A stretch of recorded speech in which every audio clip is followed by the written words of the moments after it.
Okay, so we are recording and we will get started. Uh, Hello, everyone. Thank you so much for joining the Trait Space, Your Safe Place. Um, we have a very interesting and welcome conversation tonight, but I just want to give you just a little bit of background on this 10th month of Trait Space, Your Safe Space, which started as a result of a conversation that we had with Genesis, um, who is the co-founder, if you will. She walked up to our table at a sickle cell convention last summer and, as you know, said, "Look, I am a post-transplant trait warrior now.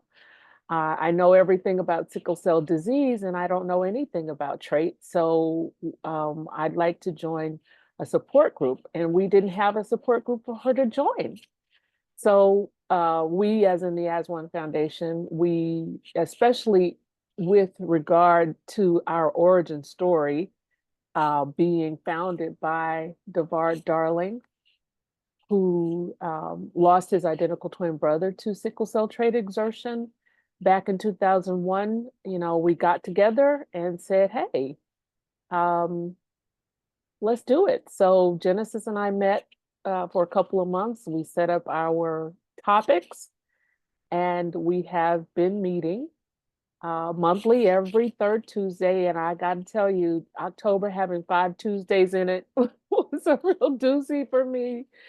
Today, when I got the alert, like, "Oh my God, I thought I had 2 weeks." I don't know. But anyway, but with that said, we are very happy to serve in this space as a safe space for those living with, affected by, or have turned into people with sickle cell trait. There are no bad questions. Your concerns are welcome. You are welcome to come off of your microphone if you wish, and certainly email us at info@asonefoundation.org should you be viewing this on our Zoom with questions.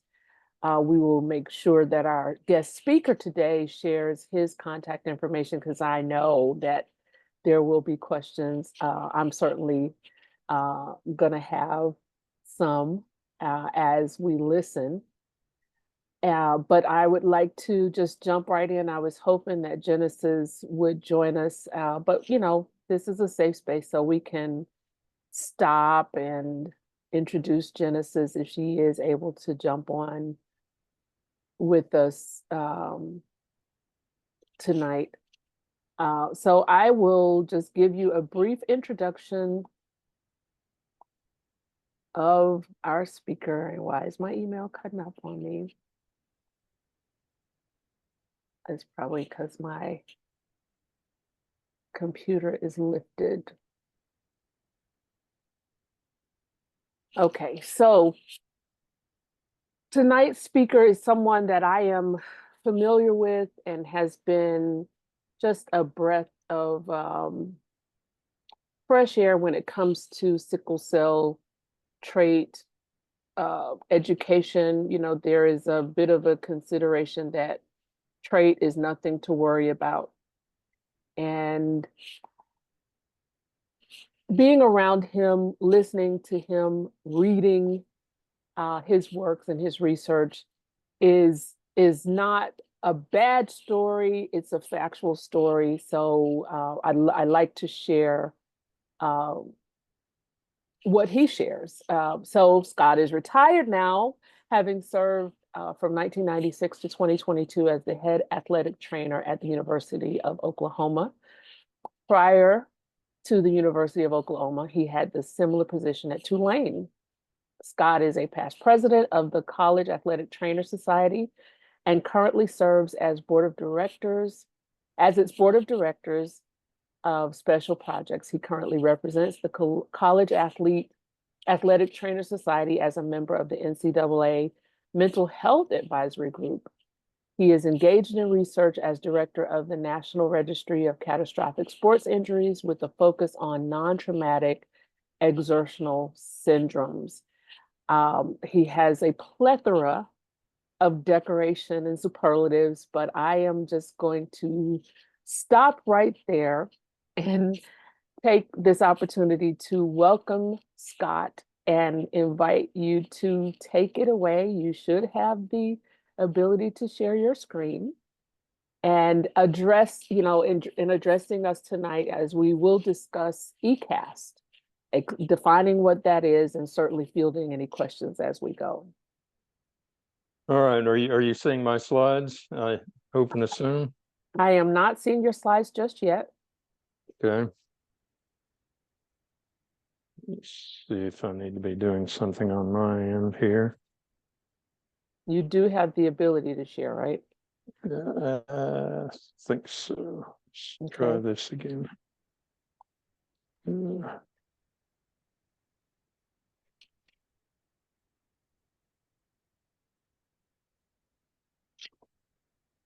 How about now? Something's happening. Scott Anderson, yep. Now you just need to make them bigger or whatever it is. The presentation mode or something like that. There we go. All right. So yeah, the athlete with sickle cell trait, and you're really protecting life is what we seek to do. This is a background on what sickle cell trait is, and I'm going to assume that everybody on this call has a clear understanding of that. What we focus on is complications of sickle cell trait, and knowing and understanding that it's considered a benign trait, and by and large it is. It's not a disease state, and no shortened life risks and those types of things. But the gentleman pictured in the upper right-hand corner, that's Dr. Eichner.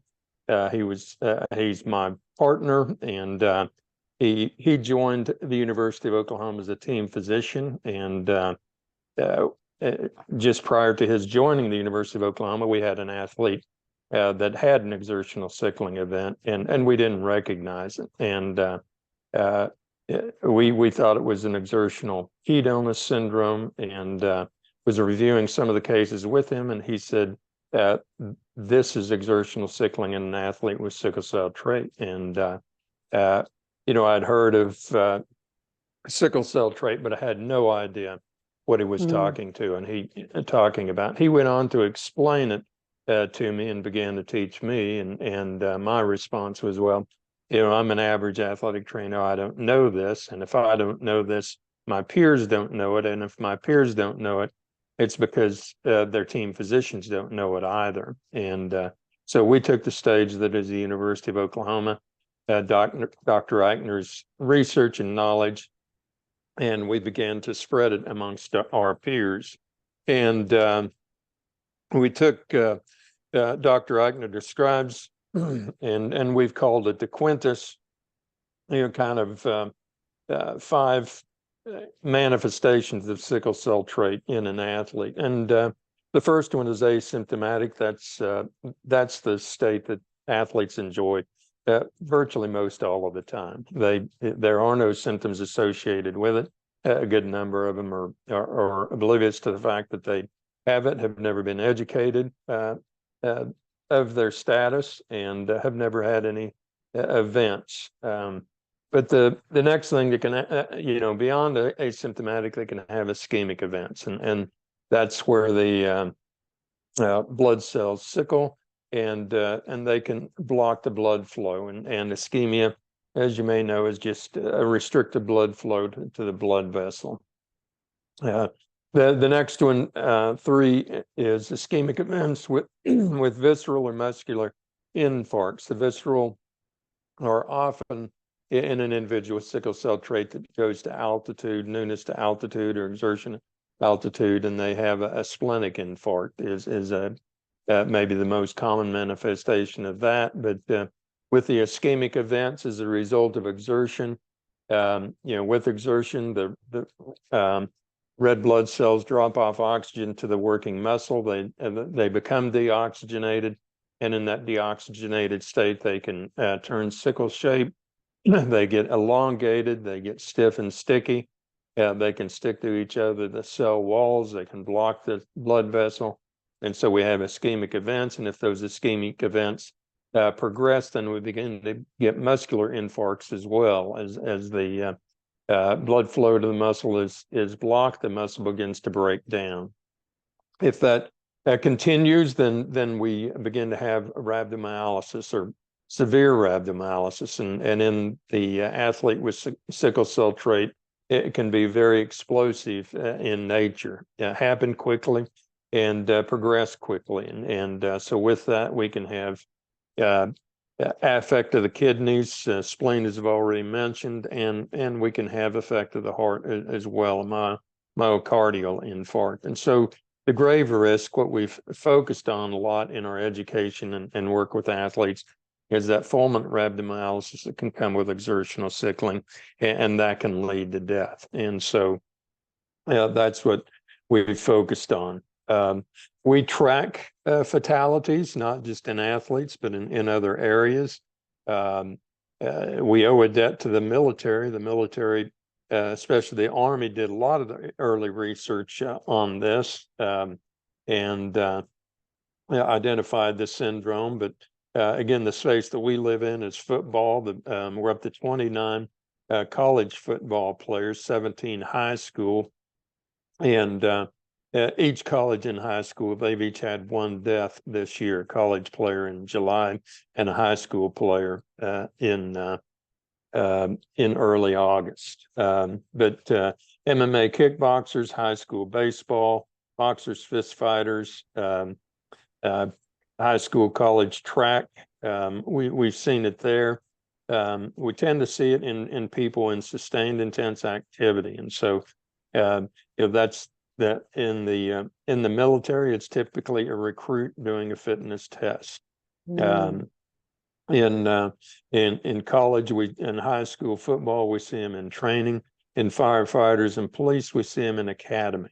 And they're usually either doing some type of timed running test, or firefighters have a kind of station test or competition that they do. And with police, it's in a combative drill that they do. And in fact, there was, in the news recently, and there was a lawsuit over a cadet that died a couple of years ago, a police cadet. And so, we see him in those areas, and we see him in police custody as well. And that gets to be a little bit controversial in terms of what the cause of death is, but we know that some of those have been, again, an individual fleeing for their life or their freedom and sustained intense activity, and the exertional sickling starts, and then it's not recognized and cared for. And there's a tragic video of a young man in the back of a police car in Milwaukee as you watch over minutes and minutes and minutes with that. So again, we track them across the way, but again, it's consistently sustained intense activity. I'm going to leave the sound up on this. This is a vivid example. The individual there being assisted in the middle of it, his name is Cliff Melton. He's the biggest, strongest in the group. He's the second fastest in the group. This is a competition of some security forces, civilian security forces, and so Cliff has done the majority of the work in his group. It's a team event, and if one member of the team drops out, then the team loses, and his team's in first, and so he's going to make it. Look at his legs. He cannot sustain himself. His feet have dropped out. Rubbery legs or Bambi legs is how that's sometimes described. It's not exertional heat illness. Exertional heat illness, you lose cognition. Cliff survived this, and he can recall and he can describe everything that he was feeling throughout. But and that's how it happens in sport as well, is that it tends to happen in a off-season training, and it's push, push, push, push. We don't see it in competition. We see it in training. Again, that's a link to the video where Cliff is interviewed and kind of does a Wow. narrative throughout with that. But it's a dramatic evidence of exertional sickling as it occurs. But again, fortunately, he survived and little or no complications with that. Didn't get out of it clean, but you know, for what he suffered exceptionally well.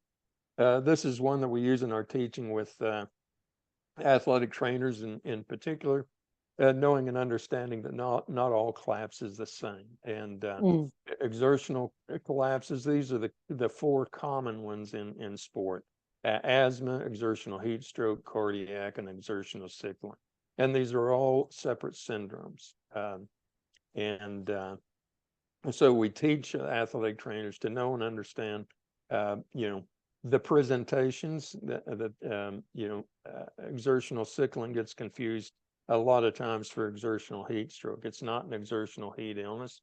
Exertional heat stroke takes a long time to come about, and exertional sickling can happen quickly in as little as 15 minutes.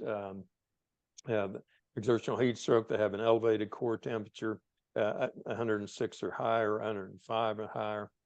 In exertional sickling, we see a core temperature of about 103, maybe 104, and that's really a normal physiologic response to exertion. As we exert, our core temperature elevates, and so they don't have an unusual elevation as we would see so again, just something we share with that.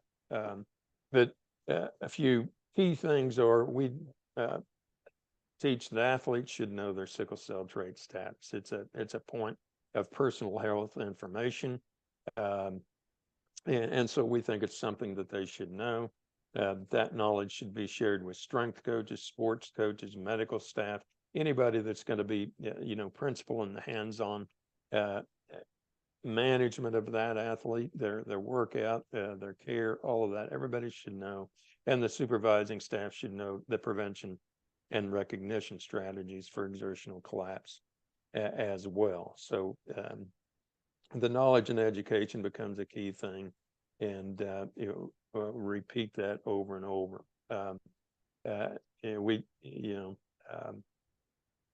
We say all the time that knowledge beats ignorance. So we think people should know their status, and people should be educated on that.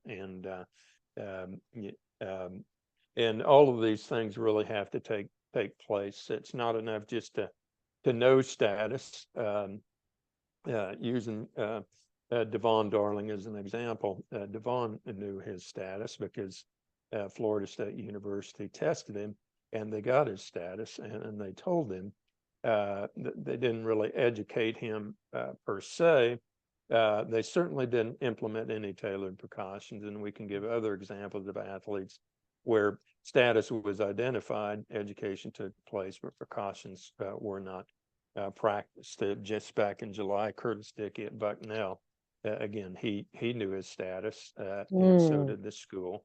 But they didn't implement any precautions, and they were slow on the recognition and management of it and those types of things. And so we want to, the athlete's often going to be the ones invariably they're going to sense the symptoms before anybody sees anything. And so we want them educated on their symptoms, and we want them to report them and very early, and we're going to stop exercise immediately. And we'll assess, and those may pass quickly, and they can return to play, or it may warrant some more involved evaluation and care. But again, there isn't any evidence. I don't have any record ever of a player that's died an exertional sickling death when their status is known. Everyone's educated and precautions are heeded. 100%. This is a preventable syndrome. Our precaution strategies, and I'm use that, one of the lines from Cliff Melton as he shared his stories, what would you tell others? And Cliff said that don't let the finish line kill that warrior. And Wow. that's what we tend to do in our off-season training, especially. We set a finish line and it has to be met. And, if it's not met, then you're not tough or you're not disciplined or you're not committed, all of these kind of things here. But we exclude these individuals from day one conditioning tests. The simple fact of that, there is no test that's sensitive and specific to conditioning. And certainly when you throw in all the various sports, and in a sport like football, what's sensitive, what's specific for a quarterback versus a lineman, different things. So just exclude them from that. It's risk and no reward. In their training, slow-paced progressions of training, and doing that by allowing longer periods of rest and recovery between repetitions. Just slow it down and extend it out, or whatever you need to do. Again, it's not a heat illness, but heat stress is a modifying factor. Just like if I go out to mow my lawn, it's a lot easier to do it on a 70-degree day than a 100-degree day. The conditions of the day make it easier or harder, and that's the way it is for these athletes. It's not heat illness. It gets confused as that, but the heat is a modifier that makes it that much harder work. Just like dehydration, keep them hydrated. Asthma is a factor. We need to keep their asthma under control in these individuals. If they have an acute illness, a good excuse to hold them out and give them another day or two to recover. And again, newness to altitude creates a risk as well, and that's as newness to as little as 2,000, an elevation in 2,000 feet of elevation. Again, stop activity with onset of symptoms, and create a culture within your program that gives consideration to these individuals, and make the accommodations. And then if something happens, act fast. Where have we seen this? And again, it's sustained intense activity, wind sprints, timed miles, running uphill or running ramps of stadiums. Football has what they call mat drills, which is just a series of different drills strung together, typically intense with little or no time to rest between them. Heavy weight training can be a factor.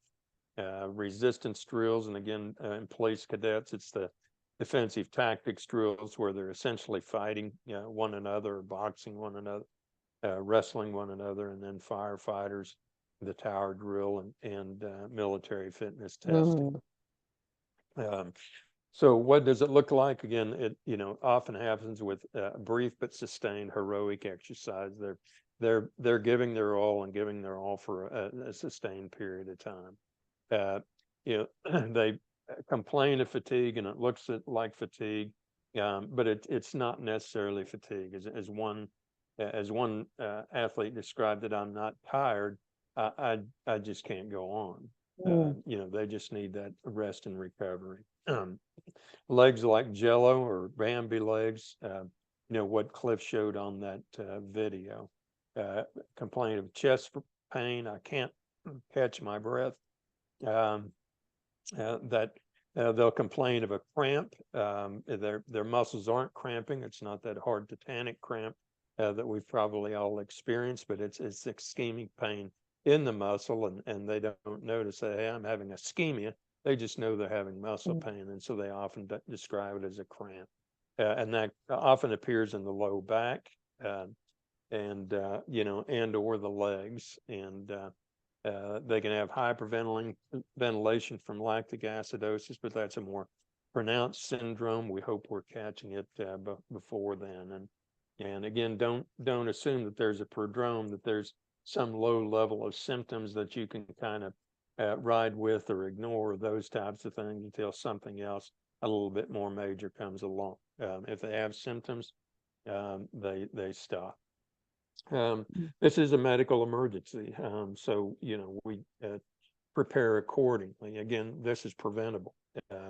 We shouldn't we shouldn't be seeing exertional sickling any more than we should be seeing a medical crisis out of that, but we need to be prepared because it can be a medical crisis. And so we're going to have an emergency action plan. That's standard in athletics. That what are you going to do if what equipment, what people, what calls, those types of things. And so you have a plan to manage in a medical emergency. Rapid recognition. Again, those symptoms are reported, they're seen, they're responded to. Oxygen, high flow oxygen in a non-rebreather. We want to try to get them 100% oxygen. They're and admittedly there is no science that says, but again, it's a deoxygenation problem, and sometimes the O2 sat can read low, and so it certainly seems intuitive to do the oxygen, and it's safe. Have an AED available. This exertional sickling can quickly progress and be a non-shockable rhythm, but have the AED available, and monitor the vital signs, and again have a low threshold to get this individual off to emergency care. Just mention this, that we teach it with our athletic trainers who use pulse oximetry. Just be an understanding that that there can be a skin bias with that, and so we say use it, but again, just because it's 100%, go ahead and put the oxygen on, even if the pulse ox says it's it's in a good area. Just go ahead and do that anyway, because that can be a false reading with that. And emergency room strategies, and as we take an athlete to the emergency room, we want to inform the physicians of their sickle cell trait status so that they can manage it accordingly. And unfortunately, emergency room physicians typically aren't aware of this syndrome. And you can read the story of Victor Moses, who was a Denver police recruit, and he was taken and horrible outcome. He had both amputations of both legs. He has a right hand that is basically non-functioning, and his status wasn't particularly recognized. He was fortunately he landed in Denver for whatever that's worth, and they have resources, and they were able to keep him alive anyway. But even at the University of Oklahoma, we have an exceptional level 1 trauma center. But in a conversation with their emergency room director one time, we were listing the life threats and severe cases, things that we worry about, and exertional sickling was one of them. And he said, "Well, wait, what is that? I've never heard of that." And so I did an in-service for he and his staff, because none of his staff knew either. And there are cases of athletic trainers taking athletes to the emergency room and telling the physician, and the physicians just dismiss it because there's no such thing. But press anyway, because what they need to be doing is aggressive fluid and electrolyte management, blood gas monitoring. Have them get a cardiologist on board, because the severe rhabdo can rapidly produce hyperkalemia and a threat to the heart. A nephrologist to manage the kidneys and myoglobinuria, and an orthopedic surgeon to do fasciotomies. And again, the last point here is the reason why we want to manage it early, handle the signs and symptoms. We don't have a large end. Our data is fairly broad, but if we look at our data in severe exertional sickling collapse, the mortality rate's about 70%. So getting a severe case to even to the emergency room and into good care the odds are against them. So we'd rather manage and prevent small Mm-hmm. problems than deal with big ones. And again, this is preventable. Dr. Austin mentioned in the promotional slide that it's the leading cause of death in NCAA football. It's not anymore. From 2000 to 2010, it was, a Division I football player. The leading cause of death was exertional sickling in those with sickle cell trait. More than heat stroke, more than heart deaths, more than motor vehicle deaths, more than any cause of death. Exertional sickling was the leading cause of death. On average, one a year was dying, and now on average we're saving one life a year. Awesome. Because it's virtually preventable. And so key things are identifying that status in the pre-participation exam, and some people from Harvard note that it provides a key opportunity in those adolescents joining sport that they had that natal test, but it was never communicated to their parents or to them, and so it becomes a key point to re-identify what wasn't communicated before, and that physician, it gives that physician an opportunity to counsel and educate and inform that individual, not just about sport, and the risk of exertional sickling. That's certainly a key point, but just the things that they need to know having sickle cell trait.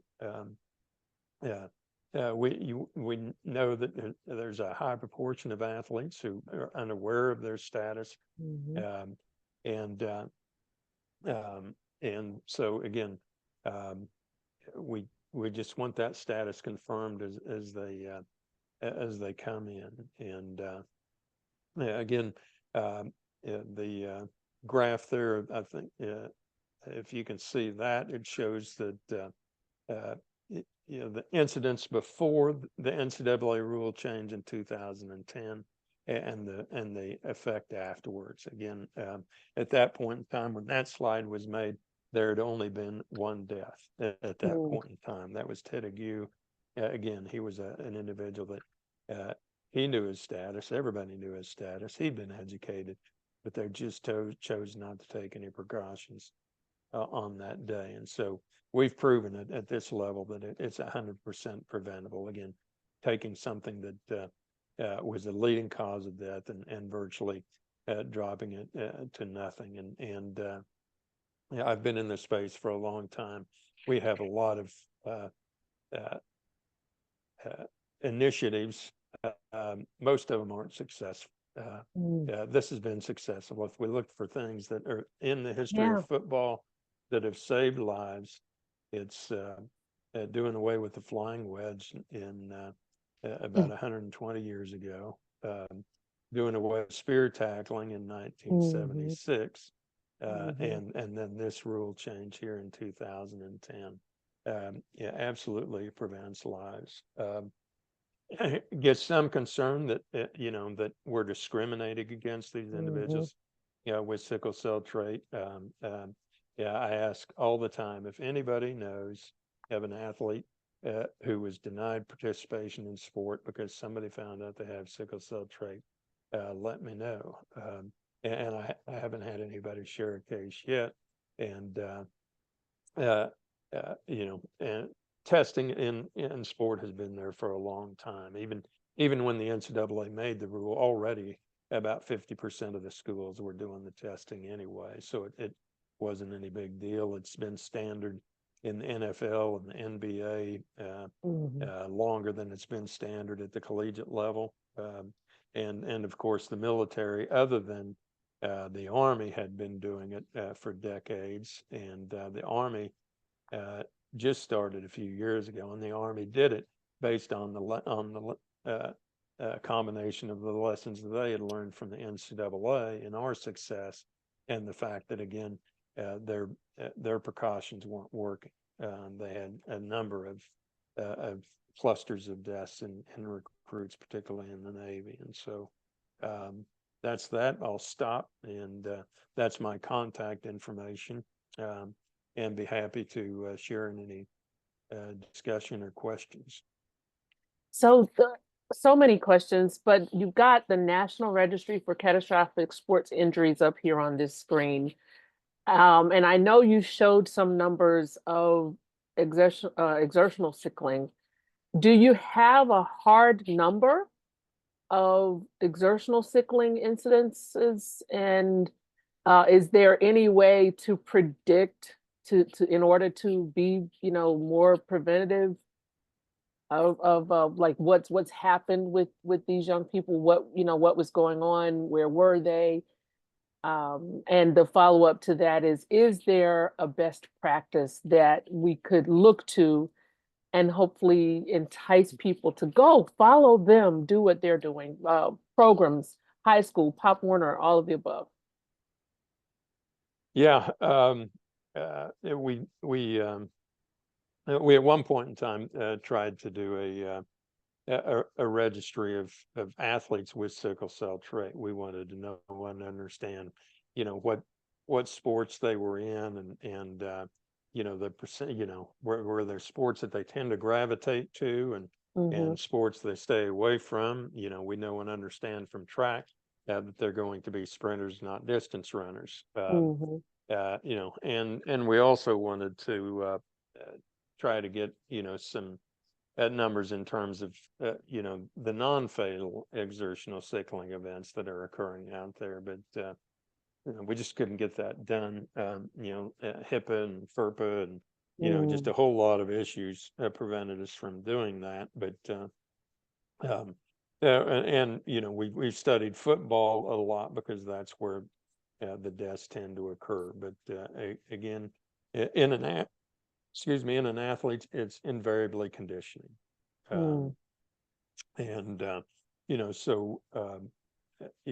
What we've said is just change how you condition an athlete or that athlete. And, that some people go, well, if they can't train like the team, then you're compromising their ability to succeed within the team. And that's just not, actual.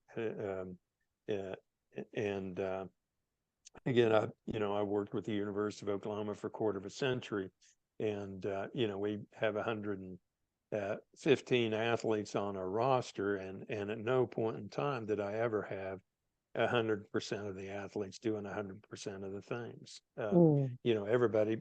Well, there were always some with limitations, and some of them were short term, and some of them were long term. And those limitations were always for their best well-being, and what's in their best interest is ultimately in the team's best interest. And so it just simply doesn't compromise that individual to say, okay, the team's going to be running 10 hundreds, you're only going to run 700s because you're going to rest and some of those and not run them. And then you have to well, why are we running hundreds, period? But again, you change the training so that you don't have that sustained intense activity, so that you have a longer period of rest and recovery with that. And that's ultimately the key thing that needs to be done. And then just again, going back to you identify some of those settings and things that are going to create a problem. Just understand that wind sprints are a risk, and so you either adjust or you eliminate them. Most sports don't. There's no correlation between time mile and how they do in sport, et cetera, et cetera. And so, right. Again, make things sport specific. Is a key thing, and we didn't sit down and do training plans or anything else. That's not my forte. I've Mm-hmm. left it up to the coaches and the strength coaches just to do the details. Just educate them in terms of these situations create risk. You need to eliminate or modify these situations. So I appreciate so much that you distinguish between heat stroke and this exertional syndrome that we're talking about. I've certainly heard it used interchangeably, and I sit there and I cringe because I know that it's not the same thing. But I'm certainly more than appreciative. All those types of words that you make the distinction, and your research backs it up, as they say, evidence-based there. Um, the fact that heat stroke, you said, takes longer, and there is also some cognitive diminishment, right? Is that what you said? Yes, the two hallmarks of heat stroke are the elevated core temperature and mental status changes. And again, we don't see that level of core temperature elevation in exertional sickling. Again, there's a physiological response. Core temperature does elevate with exertion, but a normal response to exertion, and they are aware. A a conscious collapse is Mm-hmm. sometimes what it's described, and so they can talk, they can describe, I just can't breathe, I'm short of breath, my Mm-hmm. legs are cramping, or my back is cramping, or they can talk on collapse. So a differentiation too between cardiac, typically with a cardiac collapse, they're unconscious immediately upon collapse. And so um, again, heat's a factor, and so you get a lot of response that it's a hot day, a football player, an athlete's working out, and so what else could it be besides exertional heat stroke? And there are Mm-hmm. some unfortunate cases where the response is, well, we'll just take them and put them in a cold tub and cool them down, and that's reasonable if in the meantime you're working to get emergency care, but otherwise it's just all that's doing is delaying some otherwise needed emergency care, in that cooling them isn't going to help them any at all. And but I guess the non-dominant thought is that it could be in a cool atmosphere. It could be cold, where it's Sure. so that for that alone, I appreciate the distinction. And then when you talk about, you have not once had this to happen when there's education, there's knowledge of the diagnosis, the coaches are aware, and then you went through your list of all of that. However, in a very real situations, the athletic trainers do know. But in some situations, the head coach is God. And certainly Devard has recalled instances where the athletic trainer is fighting for that water to not be kicked out of that practice, but the head coach is saying, kick it out. It's the fourth, third down against Miami. Are you going to go hard, or are you going to get water? And ultimately the ignorant coach, God, wins. Can you talk about, again, what have you come across a best practice where the coach is working with the athletic trainer, the coach is listening to the athletic trainer, because we know the trainers know this, but they're often silenced in some situations. Yeah, absolutely. It does happen. It's an unfortunate part of the culture, and so it's one of those things where the easiest time to deal with that is before it ever happens. Yes. And so you have those conversations with your coach and with your strength coach, and include administration, the athletic director, the school principal, whoever. That again, this is not just a medical decision. It's not just a sport decision, under the authority of a head coach. This is a program decision, in a high school, and involve the parents in those types of things, so that everybody knows and understands this is what the syndrome is. This is what the concerns are. This is the education that's going to take place, and these are the precautions that are going to take place. And everybody knows and understands that up front and ahead of time. And then you repeat that really on an annual basis at least. It's one of those things.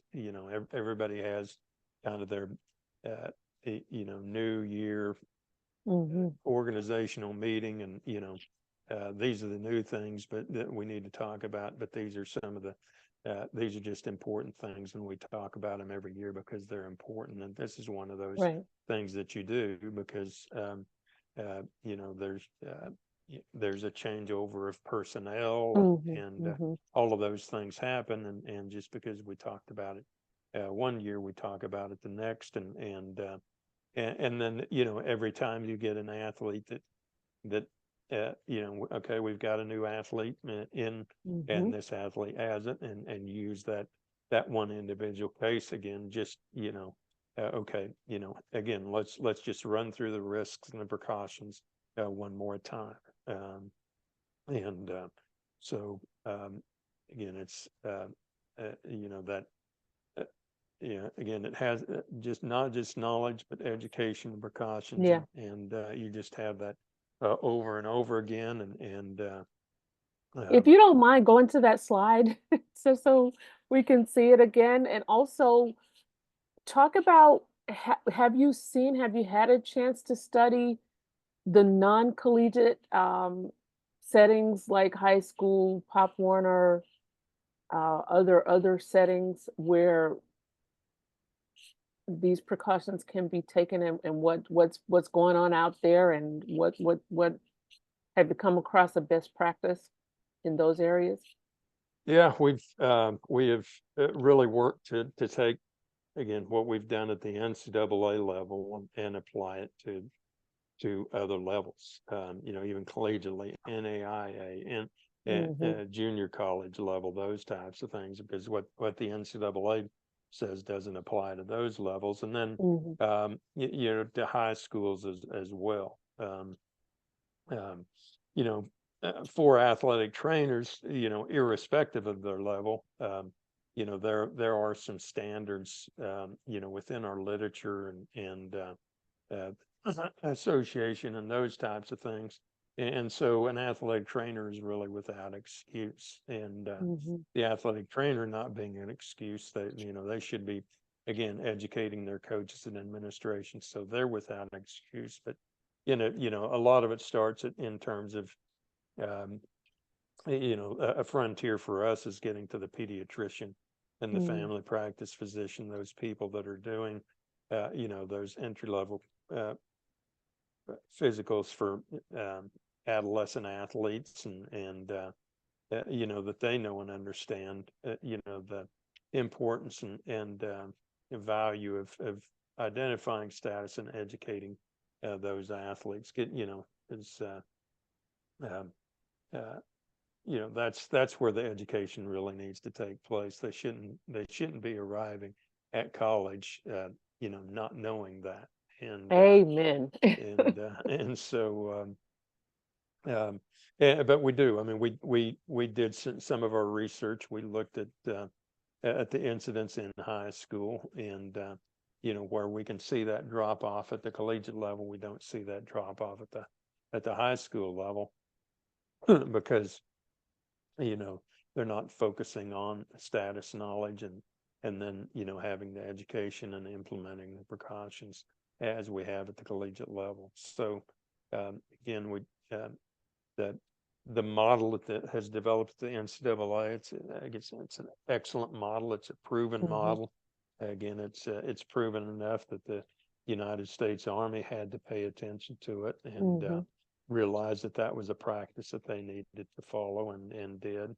And so again, we've unfortunately learned the hard way at the NCAA, but at least we learned it and have fixed the errors that we had Yeah, for such a long period of time. that's good news. The needle is moved.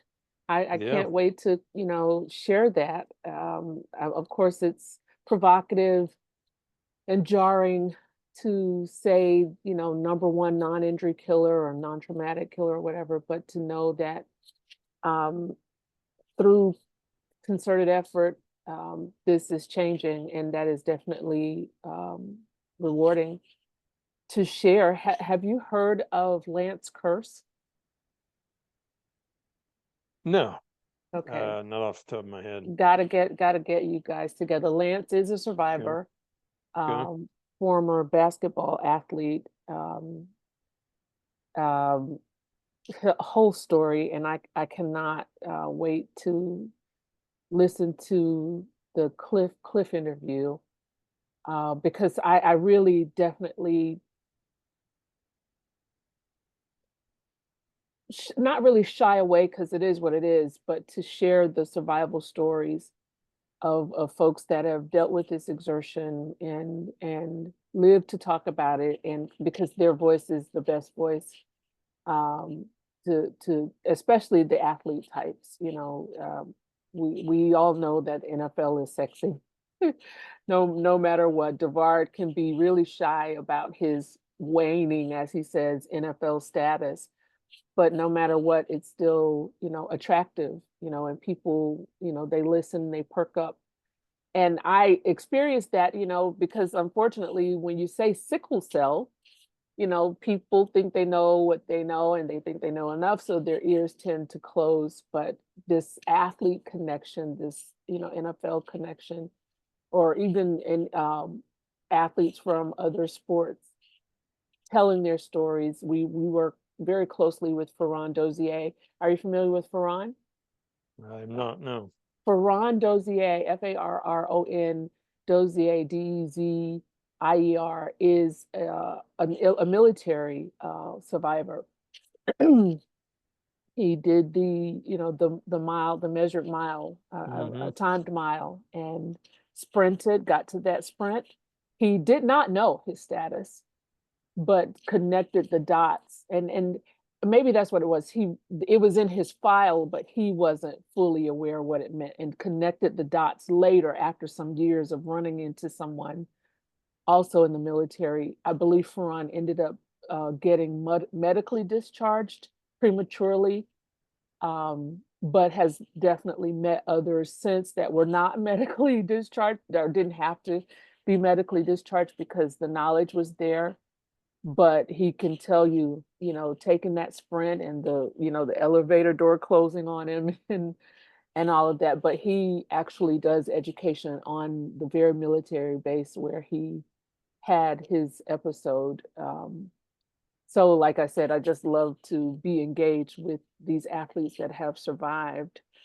They give credibility to, what we're trying to do at the As One Foundation when we're in the schools. A mom, a sickle cell mom who has a number of kids with sickle cell disease and trait. She's a curriculum designer, and she helped us come up with warm up, drink up, rest up to, as some catchy way to engage people young and old to make sure that they're going from rest to exertion gradually. And you Mm-hmm. say, and I love it. I love that you said 100% of the athletes are not all doing 100% of the things. So, and so my question is I'm leading to the question about universal precautions.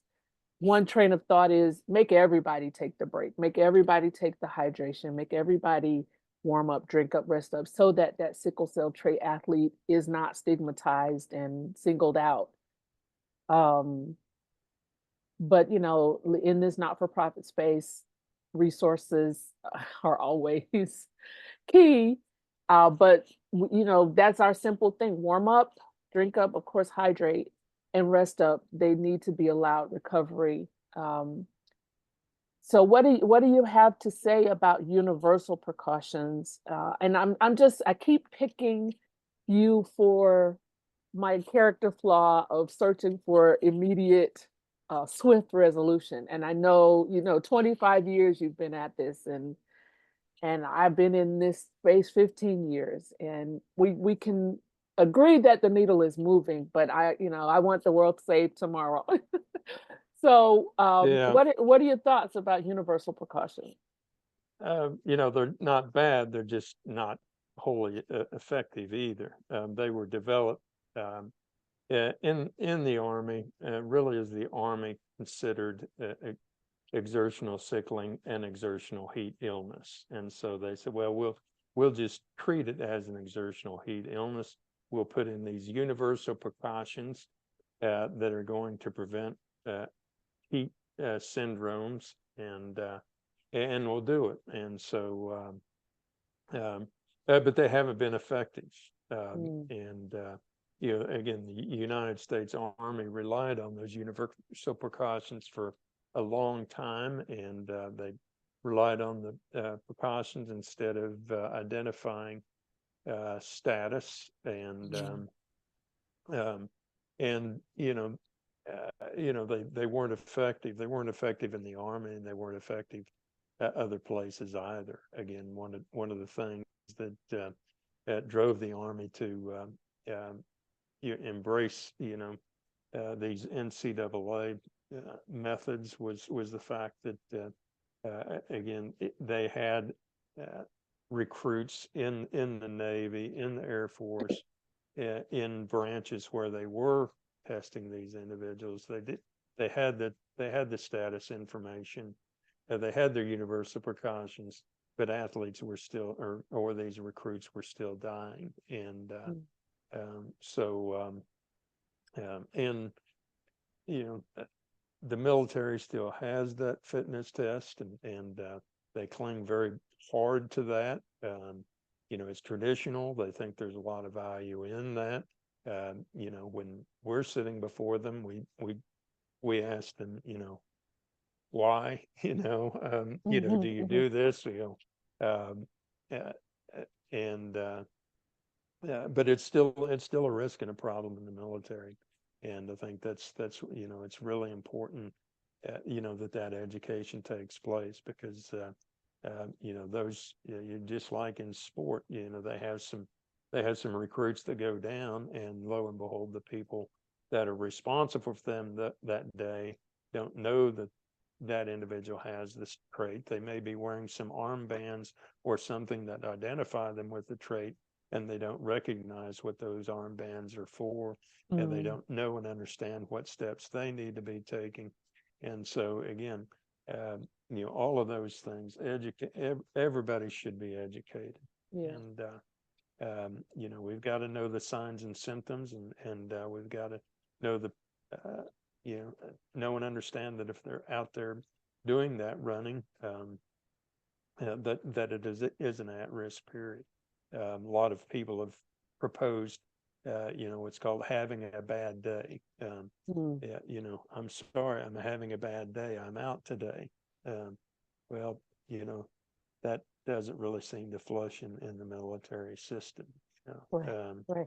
And so, you know, that's still a real challenge. And again, and I have, you know, there's a physician, a friend that we work with, and we know and understand that, you know, they're getting ready for war, and we're Yeah, getting ready to play a game. I mean, sure, that's all we're doing. sure, We're playing a game. Um, sure. and you know, so different things. But again, you know, we've certainly got to make the training safe. Again, there's just something wrong with the fact that you know, I don't find these syndromes in a game, in a competition. I Right. only find them in training, which means Hmm. we're doing something wrong, Yeah. something terribly wrong. And so we have to make our training safe, and the other risk that we see in sport is punishment. And if you're looking for, what happened, exertional heat stroke, and exertional sickling are similar in that they're both intensity syndromes. Eliminate the intensity and you eliminate the syndrome. Unfortunately, too high a percentage of the intense syndromes were an athlete that was being punished, for one thing or another. And so get exertion as punishment out of the culture. Amen to that. I see a name in our audience, and I do not want to put them on the spot. I just want to say, Carrie Cross, you are welcome to come off mute and ask a question or make a comment if you'd like. And if you do not wish to, then that is perfectly fine as well.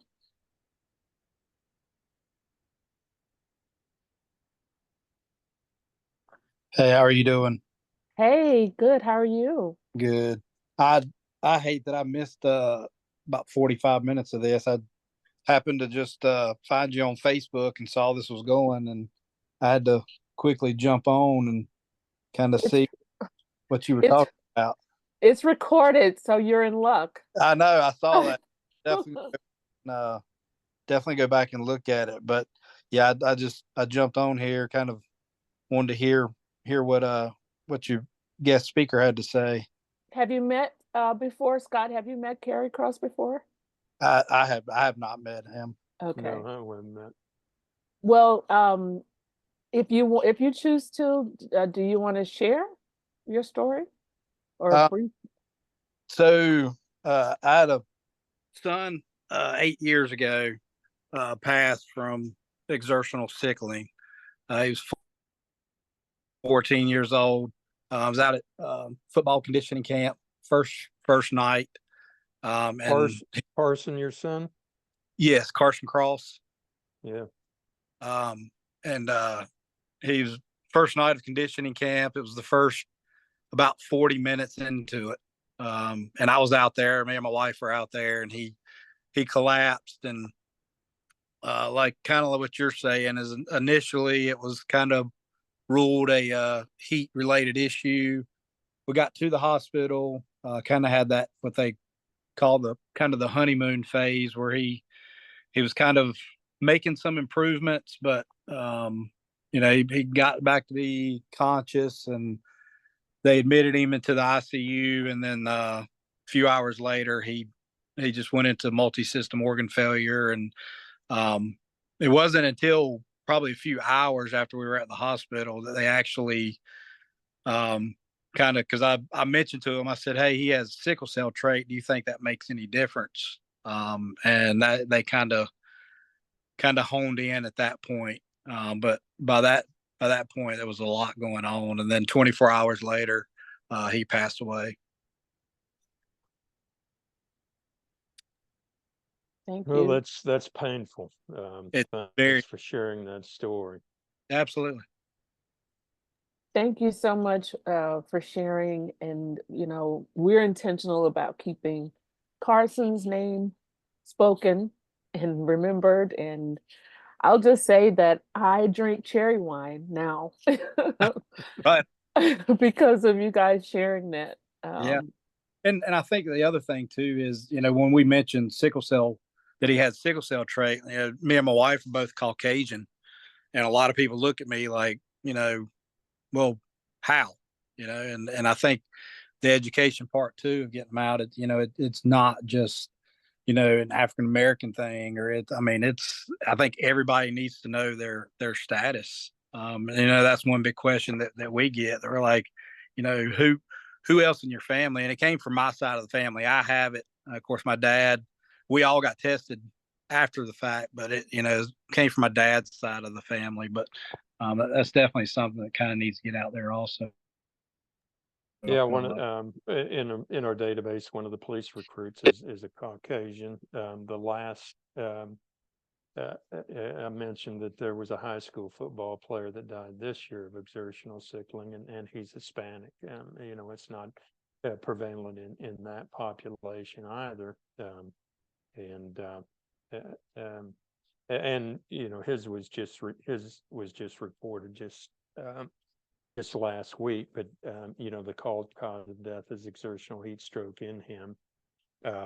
But the details of it just don't match up. His core temperature wasn't that high. It exerted for about 15 minutes, and so we classify him as an exertional sickling case, even though the coroner called it an exertional heat stroke case. But again, he was a Hispanic, so just as you noted, Carrie, it's why everybody needs to know, because no matter what the percentage possibility is, there's still a possibility. So, Scott, in your data collection, are you seeing any correlation genotype to genotype? Like, is it primarily S? Carrie, do you mind disclosing what genotype you guys have? Yeah, it's the S. Yes, okay. Scott, have you? Yeah, I mean, there's and that's why you do a hemoglobin electrophoresis to to get those. But in the athlete population, it's pretty much always going to be hemoglobin S. I mean, they may have thal trait as well. We see a percentage of athletes with thal trait, which, as you know, drops the percentage of hemoglobin S, and so it I think it gives them a better margin of protection as well. But the other yeah,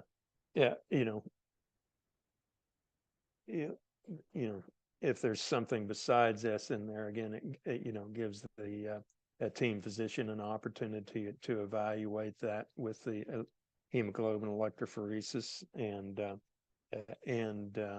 then just further, again, just further points of personal health information education for that individual. And so, we use when we do our screening, we use the Sickle Dex.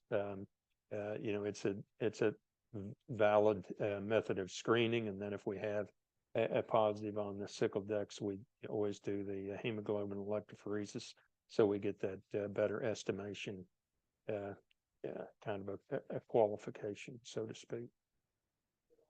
Well, we are over by 8 minutes, but and I could ask questions all night. I do have a last question before I give you the last word, and Carrie, you're absolutely welcome to cut in as well. But oxidative stress, I hear about a lot, and I know L-glutamate comes up as an over-the-counter supplement that can be purchased at the GNC vitamin shop. And then there is a prescription grade L-glutamate called Indari that has been, there's been discussion about it being safe enough for people with trait to take to prevent oxidative stress. Have you heard of any of this? Do you recommend it? Have you seen it be a difference maker? Let's hear what you have to say about that. Yeah, I haven't looked at that closely, but I would put it in the category of it's probably safe. There's no health risk in taking it, but I would not rely on it to protect me, that I can ignore any of these other precautions because I'm taking this supplement. Those precautions need to be heeded. Absolutely. Okay. Any last questions, Carrie? Comments? No, but I definitely look forward to going back and seeing the first part too, and kind of see what you guys talked about. Yeah, give us about a day and we'll have it up, and I'll be sure to email you directly as well. That sounds My great. contact information is there, Carrie. Anything that I can ever do, help you in your efforts to educate others. Be Yeah. happy to help you. Yeah, I definitely appreciate it. We just celebrated his 23rd birthday with a group of young men that are. I'm part of a mentoring group out at the same school that Carson actually collapsed at. I go out and kind of mentor some of the young high school males out there, and went out and kind of had a little birthday celebration with them. So that was kind of nice. Oh, very good. Thank you so much for sharing to your wife as well. Thank you. And to Scott, I can't say thank you enough for you coming through like this for us, and to share this information, for giving us the good news that the needle is moved. And I mean, I'm more motivated than ever to take this show back out there on the road, because we got so many more lives to save. We got to get that needle moving even more. And we really need, folks to be more and more educated, the young athletes themselves. I'm thinking about this one young man whose aunt is a nurse, and he doesn't want her to come anywhere near his school. He's like, no, and he's having issues. And she certainly believes it's his trait, but he's like, no, I don't want to, and then on the other side, I have a young athlete who has, as they say, full-blown sickle cell disease, and he's thriving. Good for him. Yeah. So thank you on behalf of the As One Foundation, on behalf of the Trait Space audience here today, as well as those that will review it. I did get a text from Genesis, who's having some health issues right now, sickle celling, as we say. So she regrettably is not able to join us, but is also going to review the recording. So with that, I will give you the last word. Well, thank you, Dr. Austin. I've appreciated you and the foundation and the work that you've done for a long time, and honored that you asked. And always here for you. Anything that I can do, absolutely let me know. Proud of the work that you guys do. Thank you so much. Totally over time, but it was very well worth it. Giving you guys back your nights. Thank you. Please stay tuned to the As One Foundation, at As One Foundation on all platforms. We'll see you next month on the third Tuesday for Trait Space, your safe space. Enjoy. Your safe place.